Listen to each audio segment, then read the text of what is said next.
Hi குட்டீஸ். அம்முஸ் கிச்சனில் இன்னைக்கு ஒரு குட்டி கதை கேட்கலாமா? கதைக்குள்ளே போகலாமா? உழைப்பே உணவு தரும். யார் உழைக்கிறாங்க? யாருக்கு நிறைய உணவு கிடைக்குது பார்க்கலாமா? இந்த கதையில் யார் திரும்ப வராங்க? சின்ன எறும்புகளும் வெட்டுக்கிளியும் ரொம்ப ஃப்ரெண்ட்ஸாக இருக்காங்க. ஓகேவா? அப்போது எறும்புகள் எறும்பு உழைச்சிக்கிட்டே இருக்குது. நம்ம தான் பார்க்குறோம்ல, எப்போ பார்த்தாலும் எறும்பு என்ன செய்யுது? சாரையாக போய்கிட்டே இருக்கும் இல்லையா? ஆனால் வெட்டுக்கிளிகள் என்ன செய்யும்? அங்கங்கே பறந்து பறந்து உட்காந்து இலைகளையும் செடியில் இருக்கக்கூடிய பூக்களை, காய்களை இதெல்லாம் கொஞ்சம் கொஞ்சமாக கடிச்சு கடிச்சு சாப்பிடும். அதாவது அதிகமாக அது இலை தான் சாப்பிடும் இல்லையா? பூக்கள் எல்லாம் கடிச்சு சாப்பிடும். இப்படி இருக்கும்பொழுது ஒரு நாள் ஒரு வெட்டுக்கிளி வந்து அந்த எறும்புகிட்ட கேட்குது, "என்ன எப்போ பார்த்தாலியும் சா சாறை சாறையாக போய்க்கிட்டே இருக்கீங்க, உணவு சேகரிக்கிறீங்க. என்ன இவ்வளோ உணவு சேகரித்து வைப்பீங்க? எதுக்காக சேகரிக்கீங்க?" அப்படின்னு கேட்குது. அதுக்கு அந்த எறும்புகள் சொல்லுது, "மழைக்காலத்தில் எங்களால் உணவு சேகரிக்க முடியாது. அதுக்காக தான் நாங்கள்லாம் உணவு இப்போவே சேகரித்து வைக்கிறோன்னு." ச்சே! மழைக்காலம் வர இன்னும் எத்தனை மாதம் இருக்குது? இப்போவே உணவை சேகரித்து வச்சு என்ன பிரயோஜனம்? நானெல்லாம் அப்படி செய்ய மாட்டேன்ப்பா. நான் என்ன பண்ணுவேன், எனக்கு அப்பப்போ வேணுங்கிற உணவை நான் போய் சாப்பிட்டுக்குவேன் அப்படின்னு. அதுக்கு, "இல்லை நண்பரே, மழைக்காலத்தில் எங்களுக்கெல்லாம் உணவு கிடைக்காது. நாங்கள் அதனால் இப்போவே சேமித்து வச்சுக்குவோம்." அப்படின்னு அது சொல்லுது. "நீங்கள் எப்படியோ சேமித்து வைங்கப்பா, நான் ஜாலியாக சுற்றுறேன்." அப்படின்னு அந்த வெட்டுக்கிளி எல்லா மரங்கள்லேயும் உட்காந்து உட்காந்து ஜாலியாக சாப்பிட்டுட்டு தூங்கிட்டு இருக்குது. சரியா? இப்படி இருக்கும்போது என்ன ஆகுது? திடீர்னு மழைக்காலம் வந்துருச்சு. நல்ல மழை, விடவே இல்லை. மழை வந்துக்கிட்டே இருக்குது.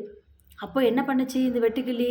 சரி, கொஞ்சம் மழை இருக்கும்போது அப்படியே அங்கங்கே கிடைச்ச உணவை சாப்பிட்டுச்சு. தொடர்ந்து மழை. அப்போ தொடர் மழை வரும்போது இதனால் எங்கேயும் பறந்து போகலை, முடியல. ரெக்கையெல்லாம் நனைஞ்சு போகுது. அப்போ பறக்க முடியல. அதனால் ஒரே இடத்துல உட்காந்தது. ஒரே இடத்துல உட்காந்ததுக்கு என்ன ஆச்சு? ரொம்ப பசிக்க எடுக்க ஆரம்பிச்சிச்சு. 1 நாள் ஆச்சு, 2 நாள் ஆச்சு, 3 நாள் ஆச்சு. இப்படி தொடர்ந்து மழையினால் என்ன ஆனது? பசியினால் ரொம்ப வாடிப்போச்சு.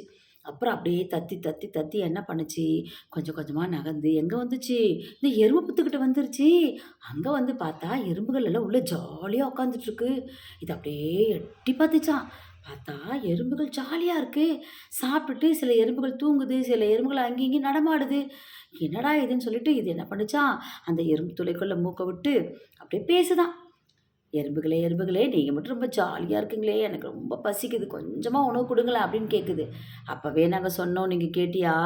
இப்போ எவ்வளோ கஷ்டப்படுற பார்த்தீங்களா அப்படின்னு. என்ன பண்ணிச்சான்? கொஞ்சமாக உணவை எடுத்து வெட்டுக்கிளிக்கு கொடுத்துச்சான். வெட்டுக்கிளி அந்த உணவை சாப்பிட்டுச்சான். அப்போ தான் அதுக்கு புரிஞ்சுதான், கரெக்டு, நம்ம என்ன பண்ணியிருக்கணும்? மழைக்காலத்துக்கு வேணுங்கிற உணவை கோடை காலத்திலேயே சேர்த்து வச்சுருக்கணும். நம்ம ரொம்ப தப்பு பண்ணிட்டோமே அப்படின்னு நினச்சி, இனிமே நானும் அப்படி சேர்த்து வைக்கிறேன் அப்படின்னு வெட்டுக்கிளி சொல்லிச்சான். நாம் குட்டீஸ் நம்ம என்ன செய்யணும்? இளமையிலேயே நம்ம என்ன பண்ணணும்? நமக்கு வேணுங்கிற அப் பணத்தையோ, பொருளையோ நம்ம சேமித்து வச்சுக்கணும். அப்போ தான் பிற்காலத்தில் நம்ம பெரியவங்களான பிறகு அந்த பணமும், பொருளும் நமக்கு கை கொடுக்கும் இல்லையா? அதனால் இப்போ நம்ம என்ன பண்ணலாம்? நல்லா படிக்கணும், படித்து வேலைக்கு போகணும், வேலைக்கு போய் நிறைய பணத்தை நம்ம சம்பாதிக்கணும். அப்புறம் சேமிக்க பழகணும். ஓகேவா? Thank you.